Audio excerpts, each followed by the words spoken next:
최근 영등포 건물주 살인 사건으로 다시 한번 가스라이팅이 회자되었는데요. 가스라이팅 가해자는 피해자에게 피를 나눈 형제보다 더 가까운 사이라는 믿음을 심어준 뒤 건물주를 살해하도록 조종했습니다. 금전 문제뿐만 아니라 종교, 연인 관계에서도 가스라이팅이 이용되고 있고 심지어 범죄의 도구로 활용되고 있으니 정말 문제입니다.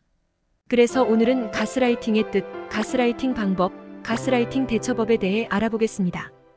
구독 부탁드리며 바로 시작해 보겠습니다. 가스라이팅이란 심리를 이용해 지배와 복종이 있는 대인관계를 말합니다. 타인의 심리를 교묘하게 조작해 판단력을 잃게 함으로써 자신의 지배력을 강화하는 행위인데요. 심리적으로 타인을 조정하고 지배하고 학대 및 착취하는 것을 말합니다. 쉽게 말하자면 타인의 약점을 교묘하게 파고들어 판단력을 잃게 만들고 본인이 본인을 못 믿고 오히려 가해자를 더 믿고 의지하게 만들어버립니다. 가스라이팅의 과정은 생각만 해도 끔찍한데요. 놀라운 것은 가스라이팅은 모르는 사람에게 당하는 것이 아니라 의외로 가까운 가족, 지인, 연인, 친구 등 친한 관계에서 당한다는 점입니다.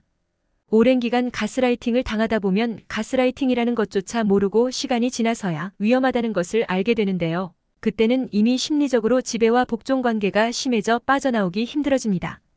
평소 타인에게 의지를 많이 하고 있다면 혹시 가스라이팅을 당하고 있는 건 아닌지 의심해 보아야 합니다. 가스라이팅은 유사한 과정을 거치기 때문에 혹시 주변에 이런 사람이 있는지 체크해 보시길 바랍니다. 가스라이팅 가해자는 처음에 피해자의 환심을 사기 위해 맹목적으로 헌신과 지원을 합니다. 그렇게 해서 피해자의 마음을 얻게 되는데요. 만약 피해자에게 어떤 약점이 있다면 그 약점을 이용하는 경우가 많습니다. 경제적, 법적 문제, 대인관계 문제 등을 해결해 주겠다고 하면서 믿음을 심기 시작합니다. 믿음을 주면서 세뇌도 시작되는데요. 이때 가스라이팅에 적절히 대처한다면 문제가 없을 텐데 그게 가스라이팅의 시작이라는 것을 알아차리기 어렵습니다. 나는 항상 네 편이야. 등으로 피해자와의 유대관계를 끌어가려는 말을 합니다. 가해자는 일이 잘 풀리면 그게 다 자기 덕이고 일이 잘 안 풀리면 말을 안 들어서 그런 것이라고 하면서 점점 자기 말을 듣도록 세뇌를 시킵니다. 넌 항상 잘못만 하는 것 같아. 와 같은 말로 피해자 스스로 자기 잘못을 크게 생각하도록 만들고 기억을 왜곡시켜버립니다. 초반에 믿음을 준 사람이기 때문에 이렇게 세뇌를 하면 가스라이팅에 당할 수밖에 없는데요. 피해자는 점점 가해자에게 세뇌를 당하게 되면서 가해자는 피해자가 다른 사람들로부터 완전히 고립되도록 만듭니다. 주변 사람들보다는 내가 너에 대해 잘 알아. 이런 말들로 피해자의 신뢰를 얻습니다.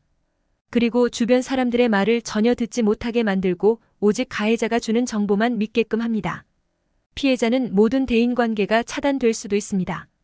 육체가 갇힌 것은 아니지만 정신적으로는 감금된 상태라고 볼 수 있죠. 이렇게 되면 외부 정보를 전혀 얻지 못해 가스라이팅에 깊게 빠져 헤어나오기 힘들어집니다. 가스라이팅은 구분이 잘 안 되는 경우가 많습니다. 따로 살지만 자주 만나서 피해자를 조종하는 사람도 있고 조언 같으면서 착취 같은 느낌이 동시에 드는 경우가 있기 때문입니다.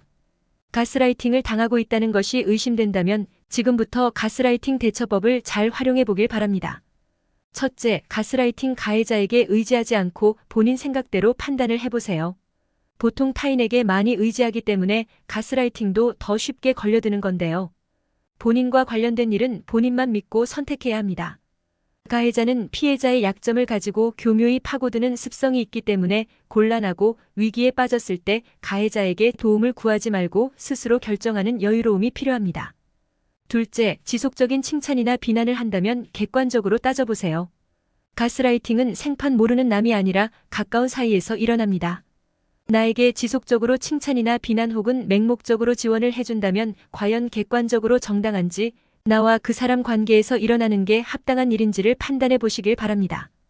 가스라이팅의 대표적인 화법이 있습니다. 너 잘 되라고 그런 건데 왜 이해를 못해? 왜 이런 사소한 일에 집착하니? 등으로 본질을 흐리게 만들 수 있습니다.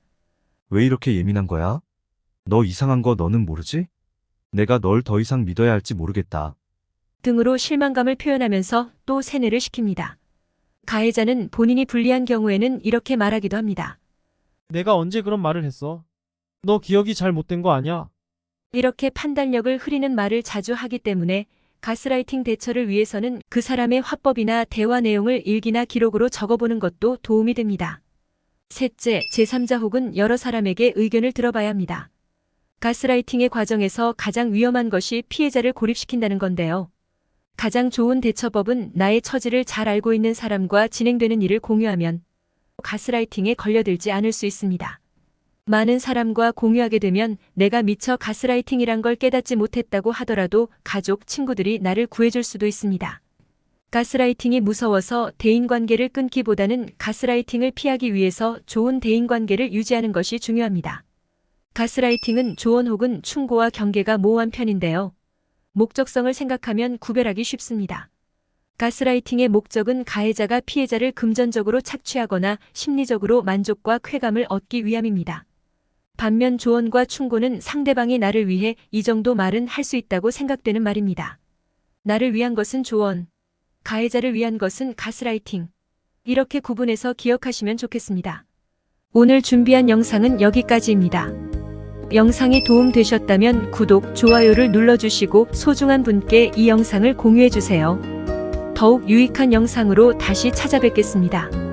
오늘도 건강하세요.